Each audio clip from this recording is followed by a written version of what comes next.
예수님 안에 머물기를 사모하라는 제목을 가지고 주연승을 듣겠습니다. 저는 어제 오후에 참 우리 주님께서 우리 성도님들 참 사랑한다라는 것을 직접 또 이렇게 목격하는 시간을 가졌습니다. 그리고 주님께서 이렇게 개입을 하시면 참 일사천리로 모든 문제들이 이렇게 잘 된다는 것, 순탄하게 잘 된다는 것을 어제 오후에 제가 경험을 하게 됐습니다. 어제 이제 총선을 다 마무리하고 우리 성도님들 다 집에 가시고 어제 오후에 한 3, 4시 정도 됐을 때 엘리베이터에 점검 중이라고 떴습니다. 이상하다. 왜 점검 중이지? 그래서 이제 엘리베이터 관계대문에 전화했더니 토요일이라서 오늘 쉬는 날이에요? 그런 말 나올까봐 좀 걱정했어요. 그런데 너무 감사하게도 그러세요? 조금만 기다리세요. 즉각적으로 이렇게 직원들 보내겠습니다. 그러더니 주문이 금방 왔습니다. 이렇게 점검하는데 이 내용을 찾지 못해요. 불은 들어오죠. 근데 뭐가 문제일까? 근데 마침 이렇게 뭔가 점검할 때 우리 김장님께서 오전에 왔다 또 다시 가시다 그 시간 또 오셨어요. 그러면서 이분들이 하는 말이 뭐냐면 이 교회 지금 전기가 340V가 들어와야지만 이 엘리베이터가 운행이 되는데 220V밖에 안 들어오고 불이 다 들어오는데요. 그런 게 있어요. 근데 저는 모르는데 장로님하고 그분들하고 다 이야기하더라고요. 그러면서 빨리 한국전력에 연락하셔서 빨리 이제 전기분들을 좀 이렇게 들어오는 쪽에 문제 있을 수 있으니까 빨리 연락하라고. 그래서 한국전력에 전화를 했습니다. 그랬더니 너무 감사하게 그러냐고 조금만 기다리라고. 그러면서 이제 전화를 하면서 언제쯤 올 수 있을까요? 1시간 정도 걸릴 것 같습니다. 근데 그분이 뭐라고 하냐면 그런데 아무튼 빨리 가겠습니다. 그런데 너무 감사하게도 이제 이 엘리베이터 관계된 분들은 이제 가시고 그리고 이제 얼마 후에 1시간도 못해서 한국전력에 오셨어요. 그러면서 문제가 뭐냐면 여기 들어오는 저 변압기 쪽에 휴즈가 나가가지고 이쪽으로 이제 전기가 못 들어오는 거예요. 그래서 딱 가자마자 전기가 들어오고 마무리가 중요하죠. 마무리를 누가 하셨냐? 우리 장로님 하셨는데 엘리베이터가 다 이제 점검 중이라서 다 껐어요. 그래서 장로님이 전기 들어오고 확인하고 이제 우리 장로님 참 이렇게 오자마자 이걸 켜보더라고요. 여기 에어컨. 근데 에어컨이 안 됐어요. 근데 에어컨도 다 들어오고 그 다음에 엘리베이터 살리고 그리고 이제 집으로 가셨습니다. 제가 그런 과정을 보면서 주님께서 우리 교회 성도님을 사랑하시는구나. 오늘 더울 줄 알고 미리 에어컨을 탁 이렇게 살려놓으시고 또 우리 어르신들을 위해서 엘리베이터 살려놓으시고 그러면서 느꼈던 게 뭐냐면 주님의 계획하시면 일사천리로 뭔가 일이 잘 풀리는구나. 그래서 경험하게 됐습니다. 여러분 삶도 주님께서 지금 계획하고 계십니다.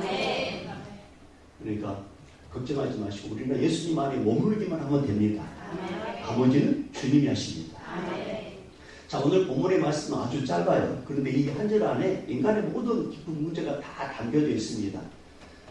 그 가운데 우리가 눈에 딱 이렇게 관심 있게 봐야 될 그 단어가 있는데 뭐냐면 다시라는 단어입니다. 다시. 여러분 이 다시라는 단어는 인간 힘으로 죄를 끊을 수 없다는 사실을 보여주는 단어예요. 여러분 사사기를 보면 반복되는 어떤 그런 구조가 있는데 이스라엘 백성들이 하나님을 떠납니다. 우상을 섬겨요. 하나님께서 이방 민족에 대해서 진죄합니다. 그러면 이스라엘 백성들은 고통 중에 부르짖어요. 하나님께 사사를 보내요. 그리고 그들을 구원해 주십니다. 그리고 다시 평안이 임해요. 그러면 이제 더 이상 죄를 지으면 안 되잖아요. 그런데 이스라엘 백성은 또 하나님을 떠납니다. 죄를 짓죠. 죄 때문에 고통 부르짖으면 주님께서 구원자를 보내가지고 다시 문제 해결해 주시고 평안을 주시고 그리고 또 다시 죄를 짓고 이게 사사기 흐름입니다. 근데 여러분 이 구조가 사사기만의 구조가 아닙니다. 아담 위에 모든 인간의 구조가 똑같아요. 죄를 짓고 고통 가운데 부르짖으면 구원자를 보내가지고 그 문제 해결해 주시고 또 평안하면 또 다시 죄를 짓고 이게 바로 아담 위에 모든 죄들의 구조예요. 태초 하나님께서 인간을 창조하셨습니다. 그리고 인간에게 모든 걸 다 주셨어요. 에덴 동산을 주셨죠. 생명도 주셨죠. 그 어떤 피조물도 이렇게 함께할 수 없는 교제권도 하나님께서 인간에게 주셨습니다. 근데 하나님께서 인간에게 단 한 가지 부탁한 게 있었어요. 에덴 동산에 있는 모든 걸 너가 다 먹어도 되는데 동산 중앙에 있는 생명나무와 선악과가 있는데 선악과를 먹으면 너 죽는다. 절대 그거 먹지 말아라. 근데 인간 아담이 사탄의 유혹에 넘어가서 이 선악과를 따서 먹습니다. 하나님처럼 되고 싶어서 선악과를 따 먹어요. 불순종의 죄를 지게 됩니다. 그때부터 인간 안에 무서운 반복이 시작돼요. 하나님을 떠나려는 반복, 하나님 없이 살려는 반복, 인간이 인생의 주도권을 가지려고 하는 반복, 내 판단이 하나님의 말씀보다 먼저 앞서는 반복. 이 반복은 이스라엘 역사 통해서 계속 보여주고 사사기를 통해서도 지금 보여주고 있는 거예요. 여러분, 이스라엘 백성들이 이집트 땅에서, 애굽 땅에서 430년 동안 종로를 갈 때 얼마나 힘들었는지 그들은 그 조상들을 하나님께 부르짖어요. 그때 하나님께서는 모세를 보내가지고 이스라엘 백성들을 출애굽시킵니다. 그리고 홍해를 갈라서 그들을 안전하게 그 홍해를 건너게 만들고 광야의 땅에 왔어요. 만나를 먹이고 반석에서 물을 먹이고 고기가 먹고 싶다 하면은 메추리알을 보내가지고 또 고기도 먹이고 내가 너희와 함께하고 있다는 것을 보여주기 위해서는 낮에는 구름 기둥으로 뜨겁지 않도록 다 가려주시고 광야는 밤에는 춥기 때문에 밤에는 불기둥으로 다 다르게 이렇게 데워주셨던 그 은혜를 이스라엘 백성들이 다 경험했어요. 근데 문제는 조그만 문제가 해결되지 않고 또 다시 배가 고프고 또 목이 마르면 이들은 여지없이 원망하고 또 불평하고 또 하나님을 의심합니다. 우리는 이 이스라엘 백성들을 보면서 혀를 찾아요. 야, 이스라엘 백성들 정말 은혜를 모르는 백성들이구나. 어떻게 그렇게 금방 은혜를 잊어먹고 또 저렇게 불평하고 원망하지? 우리는 그 이스라엘 백성들을 보면서 혀를 찹니다. 근데 여러분 그거 아세요? 그게 우리의 모습이라는 거죠. 우리는 하나님의 베푸신 은혜를 잊어버리는 속도가 너무 빨라요. 어제 은혜 받고 오늘도 우리 염려합니다. 지난주에 감사하고 이번 주에는 또 원망합니다. 기독력을 분명히 내가 경험했음에도 불구하고 어떤 문제 해결되지 않으면 또 다시 우리는 불안에 떱니다. 예수님이 어떤 문제를 통해서 구원해줬고 내 인생을 살려줬음에도 불구하고 또다시 나는 내 힘으로 살려고 하는 이 재성이 우리 안에 가득 차 있어요. 물론 주님께서 똑바로 살아라, 정신 차려라, 이런 충고도 필요합니다. 근데 우리는 절대 그렇게 해서는 우리의 이 문제 해결되지 않아요. 왜냐하면 이 죄라는 이 힘은 사탄의 권세를 갖고 있기 때문에 그래요. 죄는 단순한 실수가 아니라 인간 안에 뿌리내린 사탄의 지배력이 강력하기 때문에 우리 인간이 이 죄성을 이길 수가 없습니다. 그래서 이 땅에 누가 오셨느냐? 예수님이 오신 거예요. 우리 안에 이 다시라는 거, 은혜를 또 잊어먹고 또 죄를 짓고 또 은혜를 받으면서 또 죄를 짓는 이 다시의 재성이 우리 안에 가득 차 있어요. 우리는 절대 이 다시 이 재성을 이길 수가 없습니다. 그래서 예수님이 이 땅에 오신 거예요. 마태복음 1장 21절에 아들을 낳으리니 이름을 예수라. 이는 그가 자기 백성을 그들의 죄에서 구원할 자이시니라. 여러분, 예수님은 단순히 우리를 위로하려고 오신 분이 아니에요. 우리에게 좋은 말씀을 해주려고 오신 분이 아니에요. 우리에게 뭐 종교적 감동만 주려고 오신 분이 아닙니다. 우리를 그저 가난해서 구원해 주려고 오신 분이 아니에요. 어떤 문제만 해결해 주려고 오신 분이 아니에요. 불편한 환경에서 끊임없내려고 오신 분이 아니에요. 가장 기본적인, 가장 근본적인 예수님이 이 땅에 오신 이유는 우리의 죄 문제를 해결해 주시려고 오셨습니다. 왜요? 모든 죄가 모든 문제의 출발점이기 때문에, 죄가 뿌리기 때문에. 그래서 여러분, 우리 주변에 있는 이 문제가 문제가 아니라 내가 다시 내 안에 있는 이 죄가 문제인 거예요. 여러분, 인간은 환경이 좋아져도 여전히 죄는 우리 안에 있습니다. 돈이 많아도 여전히 우리는 다시의 죄를 갖고 있습니다. 건강해져도 사람들에게 인정을 받아도 우리 영혼은 여전히 죄 안에 영향을 받고 있어요. 그래서 오늘 본문을 통해서 분명한 것은 우리 인간은 은혜를 받아도 다시 죄로 돌아가는 존재, 우리 여전히 다시 죄로 넘어지는 존재라는 사실. 그래서 우리에게 꼭 필요한 분이 계시는데 그분이 누구냐? 예수님이 절대적으로 필요한 존재가 우리라는 사실. 우리 주님은 이것을 알기를 원하십니다. 사랑하는 여러분, 우리는 다시 넘어질 수 있어요. 그래서 우리에게 꼭 필요한 분은 바로 예수 그리스도십니다. 그래서 여러분 자신을 너무 믿지 마세요. 여러분의 결단을 너무 믿지 마세요. 여러분의 감정을 너무 믿지 마세요. 여러분의 의지를 너무 믿지 마세요. 오늘 눈물 흘렸다고도 내일 또 제가 작동합니다.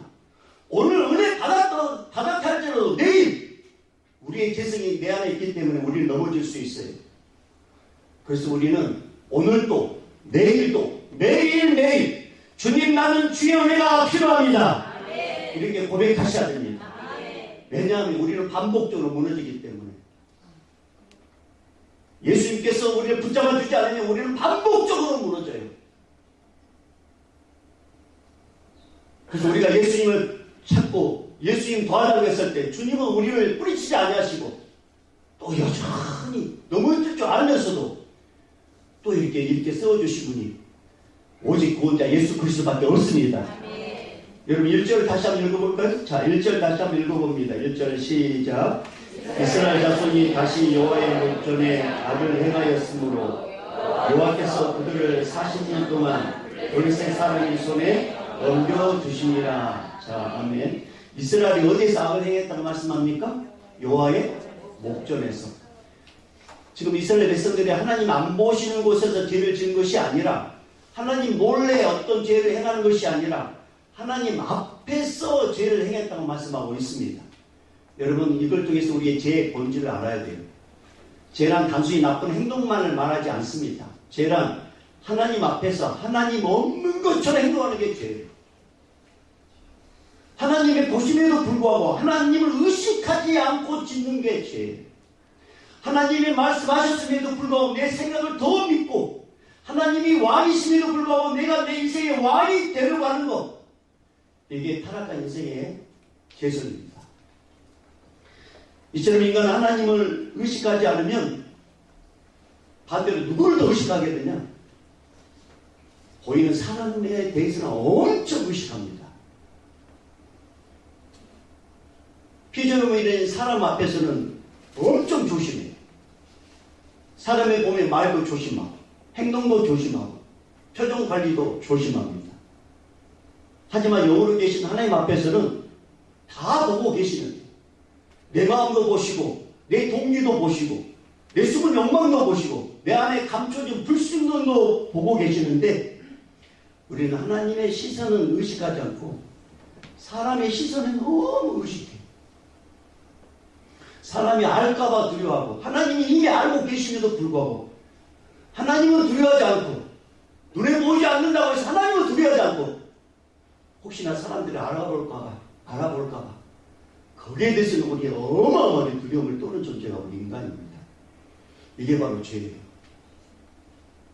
근데 주님은요, 눈에 보이지 않는 하나님을 의식하는 자를 엄청나게 사랑하시지만 눈에 보이는 하나님을 의식하지 않고 눈에 보이는 사람을 의식할 때는 주님께서 엄청 기분 나빠하셔요. 창세기 39장에 보면 요셉이 나오죠. 보디발 아내가 요셉을 얼마나 유혹한지 몰라요. 그 맹맹이 해가지고 요셉 해가지고 요셉 자꾸 이렇게 눈을 주잖아요. 자꾸 이렇게 때려보는 눈이 아니라 유혹의 눈. 저는 잘 모르겠어요. 그 유혹의 눈이라는 것을. 근데 자꾸 요셉 근데 집에 아무도 없었어요. 그때. 그러니까 이제 드디어 요셉 그 보디발을 요셉 알지? 나와 한번 자자. 내가 모든 걸 다 인생 책임져 줄게. 요셉은 내가 어떻게 하나님 앞에서 죄를 짓겠습니까? 그러면서 보디발 아내가 잡고 있는 모습을 다 벗어서 그 자리에 도망가 버립니다. 견딜 수 없고 유혹에 넘어갈 것 같으면요 빨리 튀어버리는 마음이죠. 그로 인해서 요셉은 감옥에 들어가지만 주님께서는 그곳에 함께 하셨고 그렇게 낮아지게 만들었지만 주님은 요셉을 애국 왕 다음 이집트 총리로 세우게 됩니다. 하나님을 의식하는 요셉을 주님께서 높이 세우셨어요. 하나님을 의식하지 않고 사람의 눈을 의식한 자를 주님이 아주 엄청 기분 나빠하셔요. 사무엘하 12장 보면 다윗이 나옵니다. 충성스러운 우리 아내 바세바가 목욕을 하고 있는데 그걸 다 봐요. 그리고 그를 불러들여요. 그리고 그와 부적절한 관계를 맺습니다. 그리고 문제가 끝났다고 생각하는데 소문이 들려와요. 이야기가 들려옵니다. 바세바가 다윗의 아이를 가졌다는 소문. 소리를 듣게 돼요. 아, 이거 큰일 났다. 아, 이거 큰일 났다. 이거 어떻게 하면 좋을까? 근데 버튼하게 쟤는 진짜 생각도 잘해. 아, 우리아의 아내로 내가 바꿔주게 돼. 그래서 전쟁 중에 있는 충신 우리아를 불러드립니다. 그리고 술을 차도 먹이고 집에 가서 자라고 합니다. 근데 우리아가 안 가요. 집으로 안 가요. 왜 집에 와서 안 자니? 근데 지금 부하들은 저 들판에서 지금 전쟁 중에 저 차가운 곳에 있는데 내가 어떻게 따뜻한 집에 가서 잠을 잘 수가 있겠습니까? 그래서 몇 번씩 술을 먹어서 너희 집에 가라 하면도 안 가요. 그러니까 다윗이 아 그래? 그러면 이 바세바의 이 남편 우리아를 죽여야 되겠구나. 그래서 편지를 써가지고 우리아의 손에 붙입니다. 이 편지를 요압 장군에게 갖다 줘요. 근데 그 편지의 내용이 뭐냐면 우리아를 최전선에 보내가지고 죽게 만들어요. 요압 장군이 뭐 깜짝 놀라요. 근데 그렇게 하라고 하니까 어떻게 해요? 그렇게 했습니다. 우리아는 최전장에서 전쟁 가운데 죽습니다. 그리고 보고를 해요. 왕이시여 전쟁 가운데 우리가 몇 사람이 죽었습니다. 그 가운데 우리아도 죽었습니다. 근데 다윗이 이렇게 말합니다. 싸우다 보면 죽을 수도 있지 뭐. 그러면서 다윗은 한편으로 마음이 잘됐다. 근데 이 모든 것을 누가 알고 계시느냐? 불꽃 같은 눈으로 주님이 보고 계셔서 하나님께서 나단 선자를 보냅니다. 그리고 다윗의 죄악을 들춰내요. 다윗은 나단 선자를 통해서 하나님께서 나를 보고 계셨다는 것을 철저하게 깨닫습니다. 그리고 회개를 해요. 그때 당시에 쳤던 시가 10편 51편 4절인데 10편 51편 4절에 이런 말씀이 있어요. 주의 목전에서 악을 행하였사오니 내가 주의 목전에서 악을 행하였사오니 어마어마하게 회개합니다.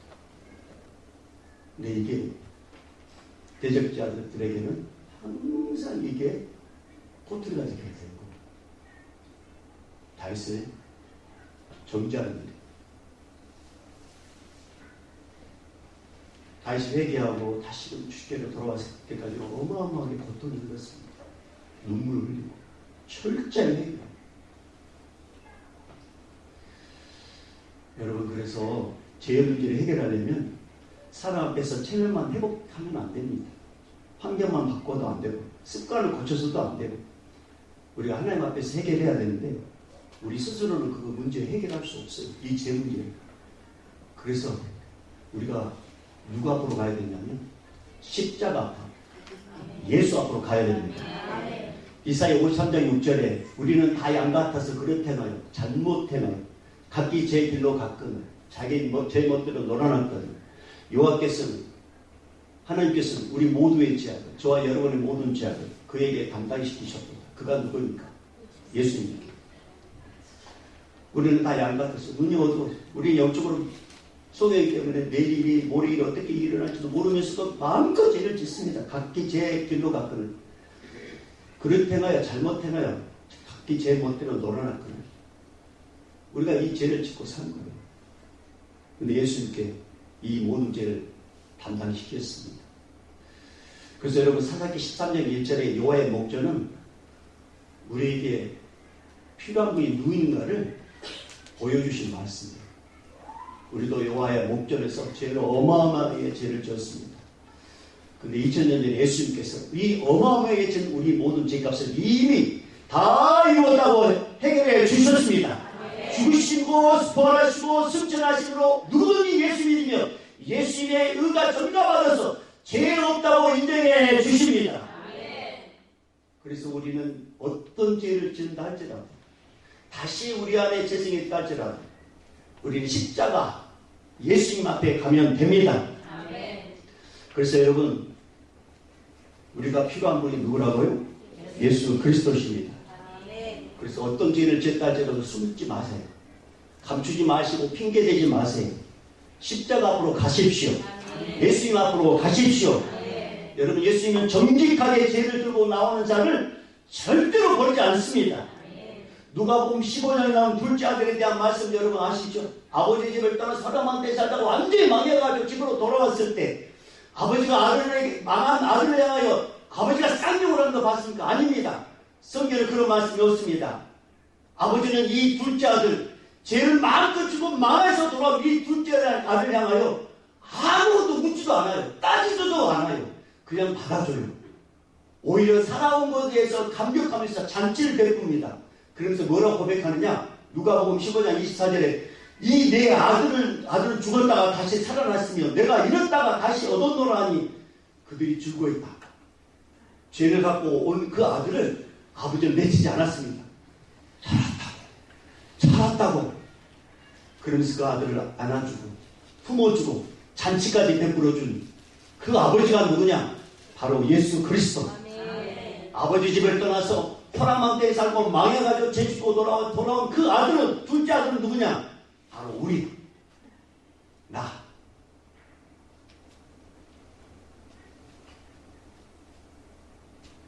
그래서 우리 모두는 죄인입니다. 우리 연약하고 부족합니다.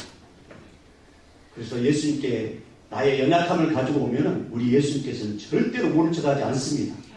오히려 이렇게 말씀하십니다. 잠언 8장 17절에 나를 사랑하는 자들이 나의 사랑을 이루며 나를 간절히 찾는 자가 나를 만날 것이니라. 죄를 갖고 있을 때 주님께 오는 거예요. 그러면 주님은 그걸 사랑으로 받아들일 거예요. 그리고 주님께서 만나 주십니다. 자, 우리 다시 한번 1절을 읽어보겠습니다. 다시 한번 1절을 읽어봅니다. 시작. 이스라엘 자손이 다시 여호와의 목전에 악을 행하였으므로 여호와께서 그들을 40년 동안 블레셋 사람의 손에 넘겨주시니라. 아멘. 여기서 몇 년 동안요? 40년 동안. 여러분, 이스라엘이 악을 행하면서 이게 하나님께서 이제 블레셋에 넘기게 되는데 40년 동안 자기 백성을 넘깁니다. 여러분, 이 40년이라는 이 기간이 짧은 게 아니에요. 이 40년이라는 이 기간은 엄청 긴 시간입니다. 근데 이 40년 동안 참 희한한 게 있어요. 이스라엘 백성이 기도하지 않는다는 거죠. 부르짖어 기도하지 않습니다. 지금 이 사사기에 보면 어떤 어려움이 있으면 부르짖거든요. 근데 이 13장에 와서는 이스라엘 사람들이 기도하지 않습니다. 블레셋에 그냥 그대로 머물고 있는 거예요. 여러분, 이게 죄의 무서움입니다. 처음에 죄는 작게 시작해요. 그러면서 점점 괜찮겠지. 이 정도는 괜찮겠지. 한 번뿐이니까. 다들 이렇게 살아. 그러다가 점점 그 죄에 깊이 들어가요. 그러면서 그 죄 안에서 그냥 그렇게 사는 거예요. 정복당하는 겁니다. 그러니까 이들 그냥 내버리는 거죠. 40년 동안 어마어마하게 고통받을 수 있고. 여러분, 주님께서 우리에게 인생의 고난을 닥칠 때마다 한 가지 꼭 말씀을 기억하게 하셨습니다. 우리가 늘 알고 있는 하나님께 직통전화번호, 여러분 잘 아시죠? 하나님 직통전화번호 33국에 123번, 33국에 123번, 에레미야 33장 1절 2절 3절. 거기에 말씀은 이런 말씀이 있습니다. 이를 행하신 여호와, 그것을 만들며 성취하시는 여호와, 그 이름을 여호와라는 이가 이와 같이 이르시도다. 너는 내게 부르짖으라. 내가 내게 응답하겠고 내가 알지 못하는 크고 은밀한 일을 내게 보이리라. 죄를 지었으면 뭔가 빨리 회개하고 주께 돌아와야 되는데 그 죄를 계속 묵인하는 거예요. 그러니까 이 죄가 그 영혼을 점령하는 거예요. 여러분, 그래서 내가 처음에 내가 세상을 이용하지만 어느 순간에 세상이 나를 이용합니다. 내가 처음에 내 스스로 분노를 잃은 것 같지만 어느 순간에 분노가 나를 이용해요. 이것이 죄의 힘입니다. 그래서 죄악의 손에 붙잡히면 그때 우리는 눌리게 돼요. 그리고 절대 그 죄악의 손에서 빠져나올 수가 없습니다. 근데 이 죄악의 손에서 빠져나오게 하신 분이 계셔요. 그분이 누구실까요? 예수 그리스도십니다. 예수님의 손은 죄악의 손보다 강하십니다. 그래서 요한복음 10장 28절 이렇게 말씀하셨어요. 내가 그들에게 영생을 주노니 영원히 멸망하지 아니할 것이요 또 그들을 내 손에서 뺏을 자가 없느니라. 여러분 블레셋 압제의 손에서 그들이 40년 동안 고통받았습니다. 제약의 그 손에서 고통받았습니다. 그들이 하나님께서 역사하지 않으면 그들은 절대 거기서 빠져나올 수 없습니다. 우리도 마찬가지입니다. 알게 모르게 지금 제약의 손에서 우리가 그렇게 살아왔습니다. 근데 주님께서 우리를 선택해 주셔서 예수 믿게 하셨습니다. 그리고 우리를 제약의 손에서 꺼집어내 주셨습니다. 이거 무슨 말이에요? 예수님의 손은 그 어떤 제약에서보다 강하다는 뜻입니다. 여러분, 예수님의 손에 붙들린 자는 영원히 멸망하지 않습니다. 그래서 우리는 분명히 알아야 됩니다. 내가 예수님을 잘 붙들어서 내가 안전한 것이 아니라 예수님이 나를 붙잡아 주셔서 내가 안전한 겁니다. 내가 오늘 이 시간까지 온 것은 내 능력이 아니라 예수님의 은혜의 손이 나를 붙잡고 있었기 때문에 내가 오늘 여기까지 오게 된 겁니다. 그래서 우리는 고백해야 됩니다. 주님, 내 손은 약합니다. 내 손은 약합니다. 여러분, 우리는 약한 손을 갖고 있어요. 우리는 언제든 부담스러우면 자주 놓아버리는 손을 갖고 있습니다. 우리는 기도의 손 약합니다. 순종의 손도 언제든 풀릴 수 있어요. 믿음의 손도 우리는 내려놓습니다. 그러나 우리 주님은 절대로 우리를 포기하지 않습니다. 내가 흔들려도 내가 넘어져도 주님은 나를 여전히 붙잡고 계십니다. 그래서 여러분, 내가 누구의 손에 붙잡혀 있는지가 정말 중요합니다. 제 손에 붙잡히면 절망의 삶으로 끌려가지만 예수님의 손에 붙잡히면 제 주님이 살려주십니다. 제 손에 내가 붙잡히면 무너지지만 예수님의 손에 붙잡히면 우리는 회복됩니다. 제 손에 붙잡히면 우리는 죽지만 예수님의 손에 붙잡히면 우리는 영생의 복을 누리게 됩니다. 근데 이상하게도 우리 인간들은 자꾸만 예수님의 손에서 벗어나려고 몸부림쳐요. 누가복음 15장에 나오는 둘째 아들이 아버지 집을 떠나려고 몸부림치는 것처럼 인간은 자꾸만 예수님의 손에서 벗어나려고 합니다. 여러분, 우리 예수님께서 이렇게 말씀하셨어요. 너희가 나를 떠나서는 절대로 아무것도 할 수 없느니라. 따라합니다. 나를 떠나서는, 예수님을 떠나서는 아무것도 할 수 없다. 그렇습니다. 여러분, 나무는 흙을 떠나서 살 수 없고 물고기는 물을 떠나서 살 수 없듯이 우리 인간은 구원자 예수님을 떠나서는 절대로 살 수 없습니다. 이 땅에 사는 동안 우리 예수님 없이 살 수 있어요. 근데 문제는 뭐냐면 우리가 다 죽는다는 거죠. 한 번 죽는 것은 정해진 것이에요. 죽음에 심판이 있습니다. 죽으면 다시 기회가 없어요. 여러분, 부탁합니다. 이 땅에서 잠시 쾌락을 위하여 영원한 것을 포기하지 마십시오. 영원한 것을 포기한다는 것은 예수님을 포기한 것 같아요. 여러분, 부자와 거짓 나사로의 말씀에서 부자는 지옥불에 떨어져 하소연합니다. 부자는 몰랐어요. 죽고 나면 모든 끝날 줄 알았는데 자기가 지옥불에 떨어져 있는 것을 알게 됐어요. 그래서 부자가 하소연해요.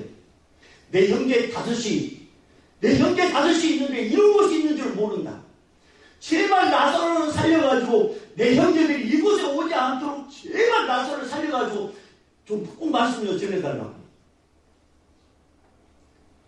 여러분, 예수님 믿지 않고 죽은 자들이 심판받아 지옥에서 지금 이렇게 하소연을 하고 있는지도 몰라요. 제발 이런 곳이 있는데 이곳에 오지 않게 해달라고.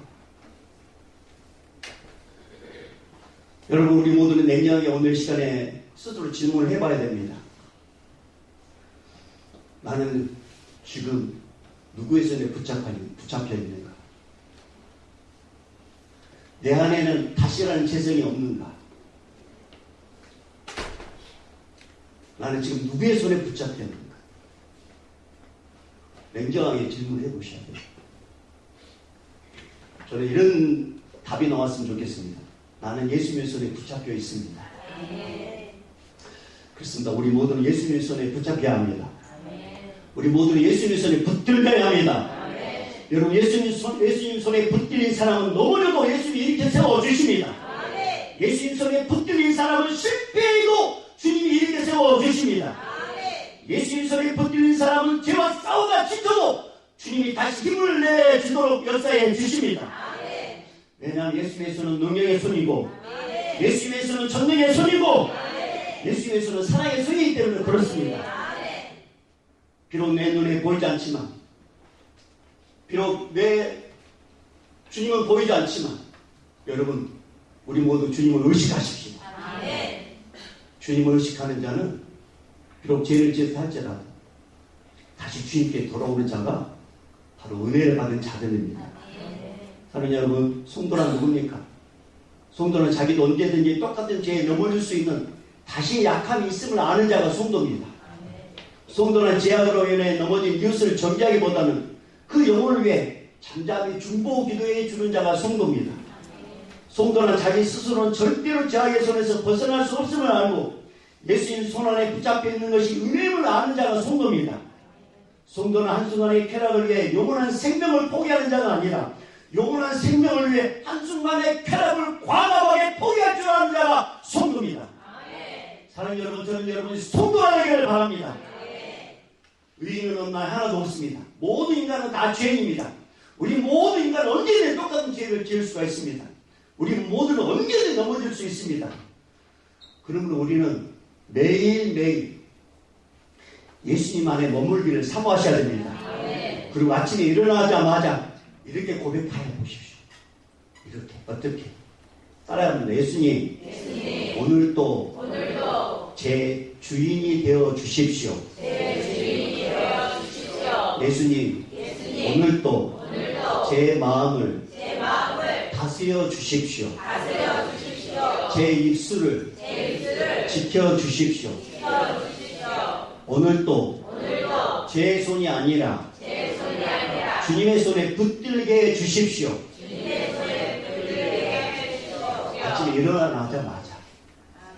아침에 일어나자마자 오늘 하루 어떤 일이 펼쳐질지 우리는 모르니까 주님, 오늘도 제 주인이 되어 주십시오.